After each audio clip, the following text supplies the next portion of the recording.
What's next? 1987, Black Monday. This is the big stock market crash in US history, the biggest percentage-wise. Stock market fell 15–20%, depending which indices you measure. Again, during the 1929 stock market crash, the stock market actually crashed on Friday, then it collapsed the second time on Monday, and then on Tuesday, and then later on. So no single day had experienced during the 29 stock market crash as big drop as this particular Black Monday, which was October the 19th, 1987. It was associated with a host of different issues. Number one was weakness of the dollar in the previous year or two. Suddenly, investors were getting scared that there may be another dollar crisis. There have been quite a few so far up to this point since 1971. So dollar crisis got to scare investors. Then they got scared about the stock market having some problems. And then, because everyone was scared and everyone tried to hedge their stock market positions, they used futures and what's called dynamic portfolio hedging to hedge their stock market positions. So they said, okay, I'm going to have the stock market position, and I'm going to have futures. And the future is going to offset the stock market. Well, the problem is that when the stock market falls, you got to sell a futures in order to hedge your stock market position. So stock market falls some, they sell futures to hedge. Falling futures drives the stock market lower. Now the lower stock market follows an avalanche of new selling. So it starts feeding on itself in a matter of hours. In a matter of hours. We're not talking about 3 days, 3 weeks. We're talking about market opens and by 12 o'clock everyone is selling. And the more the one falls, the more selling engenders in the other, which feeds back to even more selling in the first. You got to understand, 2–3 hours, total panic. People can't even figure out what the heck is going on.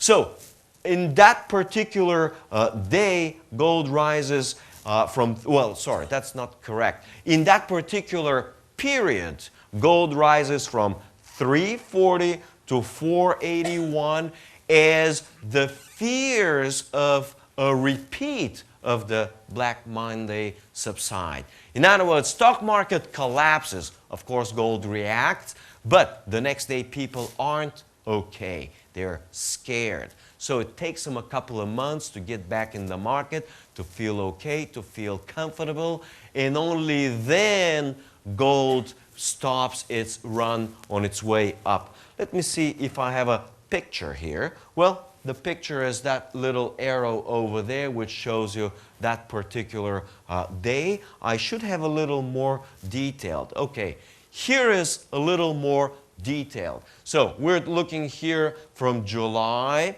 86 all the way to December of 87. Now you can see here this particular spike represents that day of the crash. So gold is flat. Suddenly it skyrockets on the same day. If you actually see, there are rare circumstances where gold will jump that much in one day. I mean, they're visible. You can see there has been some here, there has been some here, but that was a major move. And this now, so what I did was I gave you the 20-year picture, then I zoomed in and showed you a 1.5-year picture, and now I'm zooming in and showing you, 4–5 months. And you see, this particular day is the October 19th, and this was the day of the crisis, a stock market collapse. And you see how gold moved on that particular day from 465 to 485.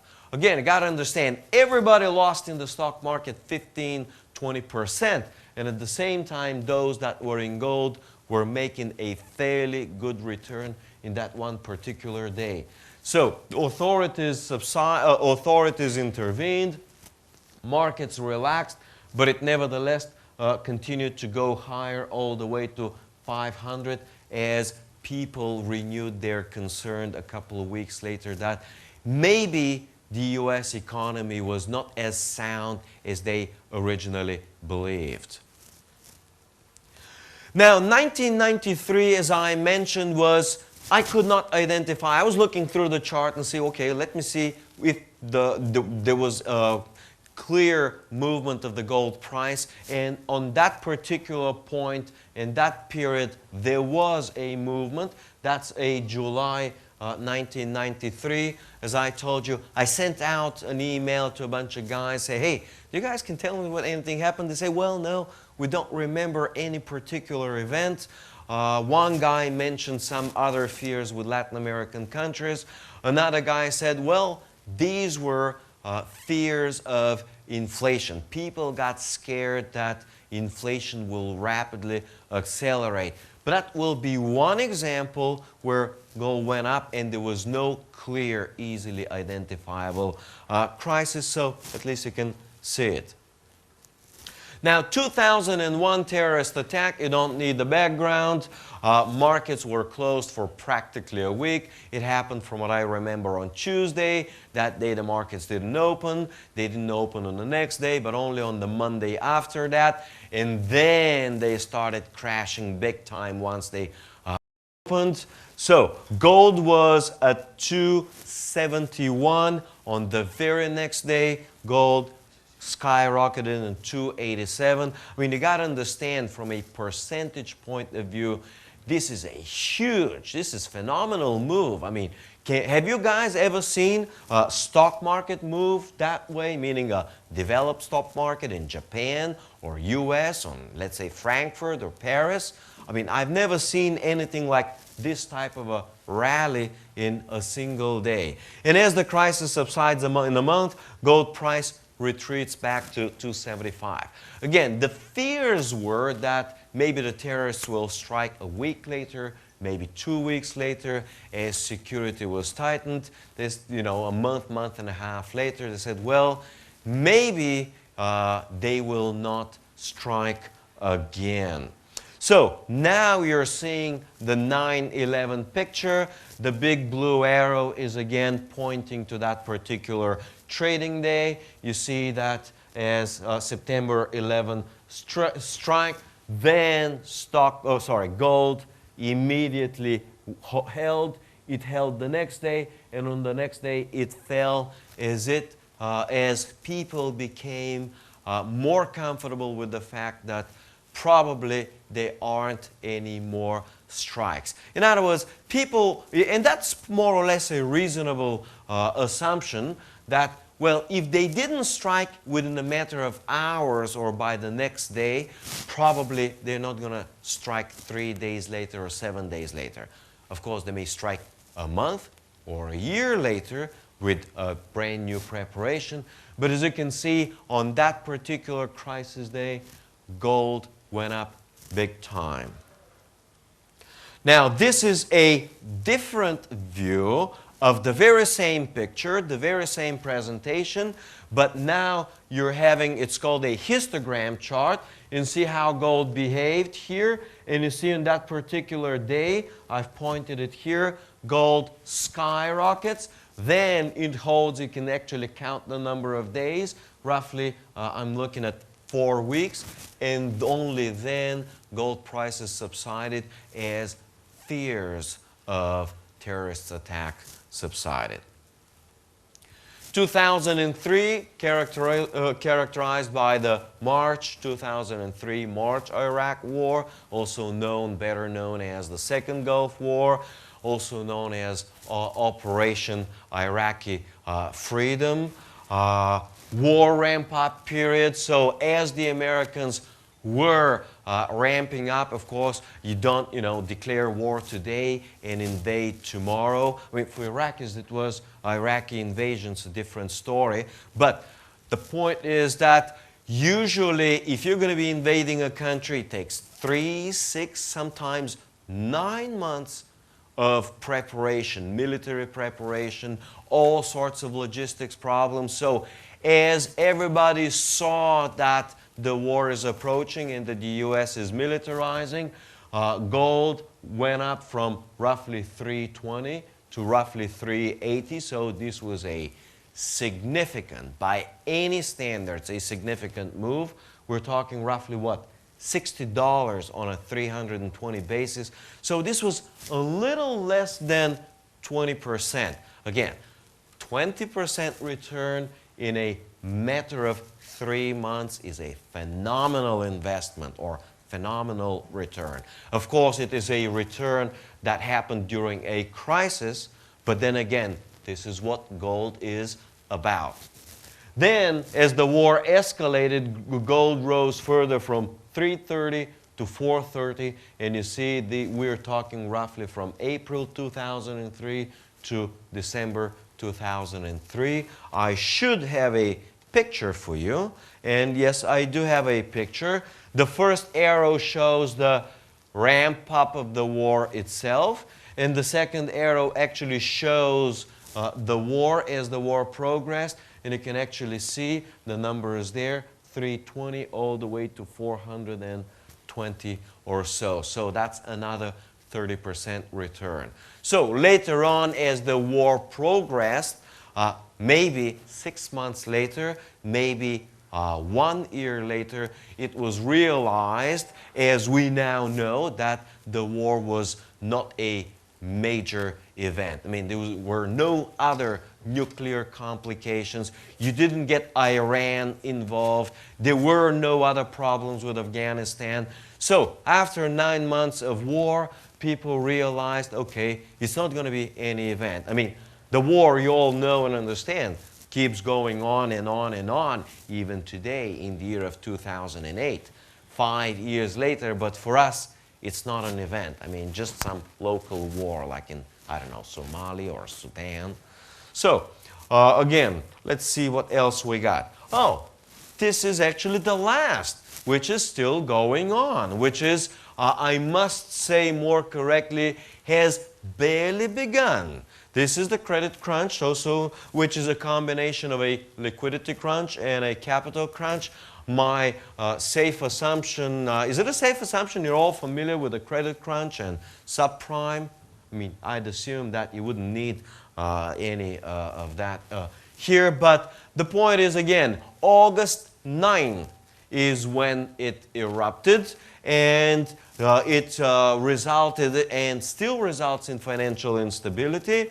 It's interesting that crisis is exacerbated in November, January, and March, and it is very interesting to notice that as the crisis exacerbated, so next week is dramatically worse than the previous week, suddenly gold moves in tandem with the crisis. So the worse the crisis, the higher the gold went up. And interestingly enough, it's very interesting. In March, crisis is perceived to have subsided with the Bear Stearns fiasco being resolved. At least that's what we're told.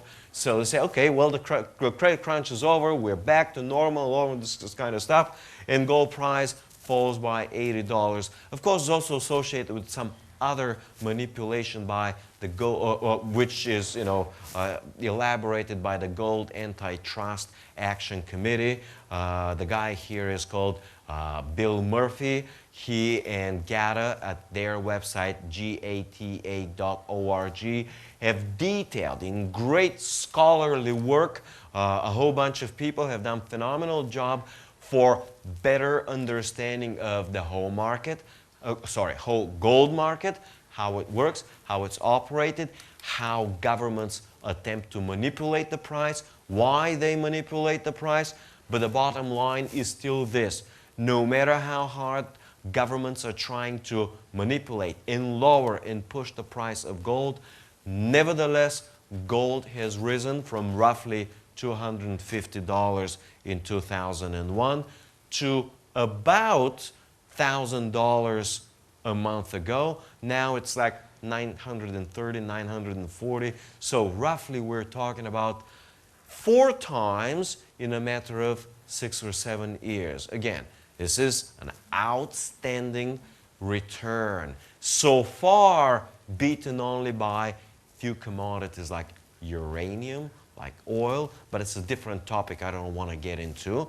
Point is that since 2001, there haven't been major, terrible crises to make gold outperform the other commodities.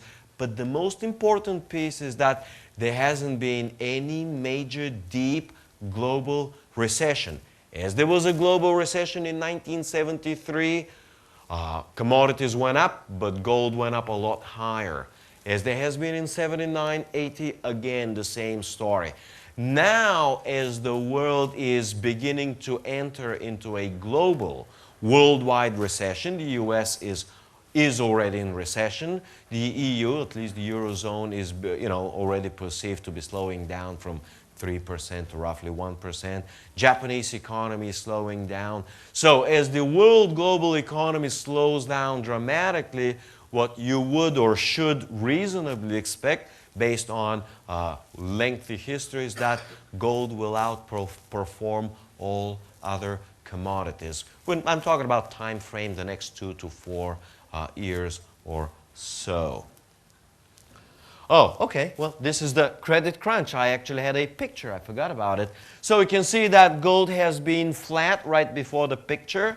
All of these charts are coming from stockcharts.com. So anybody can go to stock charts, log in, and pull up. You just type in the symbol, dollar gold, and you can actually see the price of gold. Of course, you can see other stuff like platinum, etc. But you can clearly see on this picture is that as the crisis erupted on August the 9th, since that day it has been going steadily higher, higher, and higher.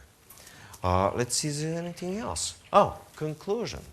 So conclusion is an excellent hedge during crisis. We have only one, but I don't want to develop the topic in great detail. The Asian crisis in 1997 was the one crisis which the price of gold did not move up. There had been a great explanation for that. First of all, it was not a US crisis. It was not strictly a dollar crisis.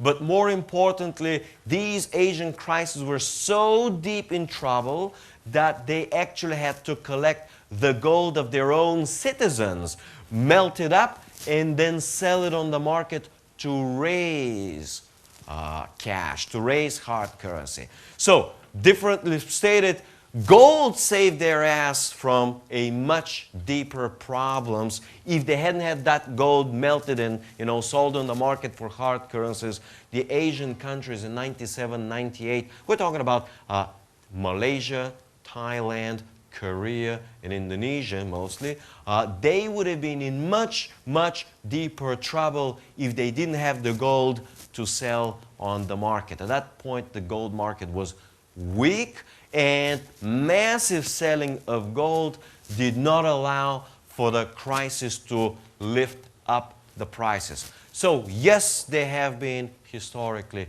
crises where the gold price has not reacted, but it is an exception, and probably that's the only exception that I'm aware of where it didn't happen.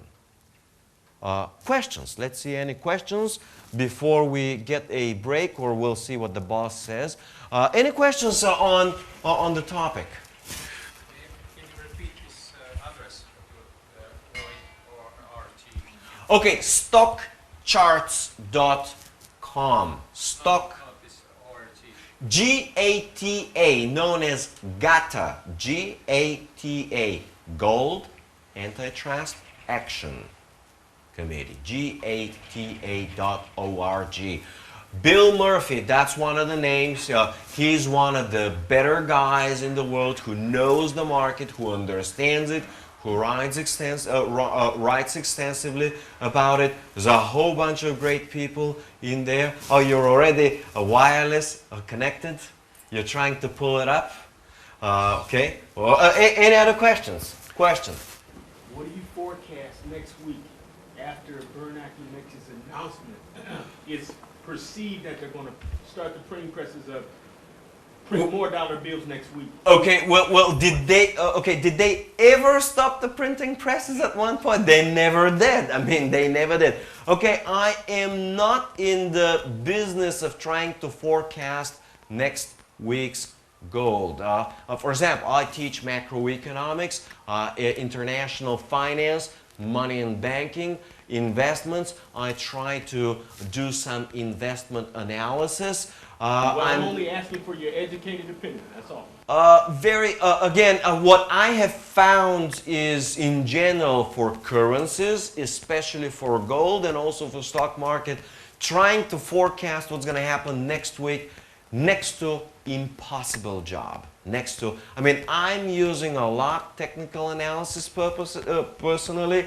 I teach roughly 4 to 5 weeks of technical analysis to my investment students at the American University in Bulgaria. So I believe I'm fairly sophisticated in the area, but I've also been investing since 1997, mostly my own money, and I've played the stock market with options. I've played big time on the futures exchange, and I have learned the lesson that that kind of question is hard. I mean, it's not easy to say next week what's going to happen. Now, it's a lot easier to say and to forecast anywhere between 6 months and 2 years because the long-term fundamentals take over the short-term randomness of events. I mean, it could be all sorts of different events, but short-term events even out over time, but long-term fundamentals for the dollar are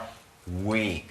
And therefore, gold will be rising up against the dollar. Well, it will certainly be rising up against the euro because the macro fundamentals of the eurozone are weak, but this is a different topic I could discuss after the break. Ma arvan, et on veel 2 küsimuseks aega ja peale vaheaega tuleb veel temalt teine ettekanne ja selle lõpus saab küsimus esitada, aga palun.